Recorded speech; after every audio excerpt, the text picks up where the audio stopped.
Hi guys, இன்னைக்கு நம்ம movie ரிவ்யூவில் சர்வமாயா படத்துடைய ரிவ்யூ தான் பார்க்க போகிறோம். இந்த படம் இப்போ மலையாளத்தில் தேட்டர்ஸ் எல்லாம் அவைலபிளாக இருக்குது. மறக்காம செக் அவுட் பண்ணி பாருங்கள். இது ஒரு எமோஷனல் ஃபீல் குட் மூவியாக வெளிவந்திருக்கு. இப்போ இந்த படத்துடைய கதையை பார்த்துடலாம். படத்துடைய ஹீரோ நிவின் பாலி ஒரு ஐயர் வீட்டு பையனாக இருப்பார். இவருடைய அப்பா சுவாமிக்கு பூஜையெல்லாம் செய்கிறது, பேயை ஓட்டுறது, இப்படியாப்பட்ட வேலையெல்லாம் செஞ்சிட்ருப்பார். அவருக்கு இதெல்லாம் இஷ்டம் இல்லை. அவர் எப்படியாவது சினிமாவில் ஒரு பெரிய மியூசிக் டைரக்டர் ஆகணும் அப்படிங்கிறது ஆசை. அதனால் அவங்களுடைய டீமோட எப்படியாவது வெளிநாட்டுக்கு போயிடணும் அப்படின்ட்டு பிளான் பண்ணிட்டு இருப்பார். ஆனால் ஒரு 2 மாதம் விசா கிடைக்கிறதுக்கு அப்படி இப்படின்ட்டு ஒரு சம்பவம் ஆயிரும். அதனால் 2 மாதம் வீட்டில் இருக்க வேண்டிய சுச்சுவேஷன் இருக்கும். தன்னுடைய அப்பாவுக்கு உடம்பு சரியில்லாத போயிடும். அதனால் தன்னுடைய அப்பாவுடைய பூஜையில் இவர் கலந்துக்குவார். ஒரு இடத்துல பேய் ஓட்டுறதுக்கு போவார். அங்கே பார்த்தா ஒரு ஸ்கூல் படிக்கிற பையன்கிட்ட பேய் இருக்கும். அந்த பேயை ஓட்டுறதுக்கு போவார். ஆனால் அந்த பேய் இவர் ஓட்டுறதுக்கு முன்னாடியே அவங்க வீட்டுக்கு வந்துடும். நிவின் பாலியோட வீட்டுக்கு வந்துடும். அந்த பேய் ஒரு அழகான பெண். அவங்க தான் ஹீரோயினி.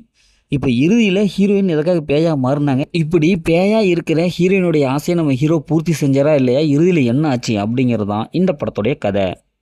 இந்த படத்துடைய பாசிட்டிவ்னு பார்த்தாவே இது நடிச்சிருக்க நிவின் பாலி அவங்களுடைய கேரக்டர் நல்லா காமெடி எழுதியிருக்காங்க. ஃபஸ்ட் ஆஃப்லேருந்து கடைசி வரைக்கும் ஒவ்வொரு சீன்ஸுக்கும் காமெடி கொடுத்து நம்மளை அப்படியே என்கேஜ் பண்ணுறாங்க. படம் பார்க்குறதுக்கு போர் அடிக்கல, இன்ட்ரெஸ்ட்டாக இருக்குது.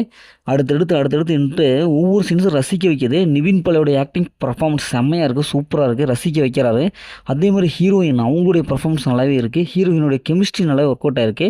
ஒரு அழகான பேயாக அப்படியே ஹீரோயினை காமிச்சிருக்காங்க. அதேமாதிரி படத்தை நடிச்சு எல்லாமே சூப்பராக பர்ஃபார்ம் பண்ணியிருக்காங்க. படத்துடைய பிஜி மியூசிக் செம்மையாக இருக்குது.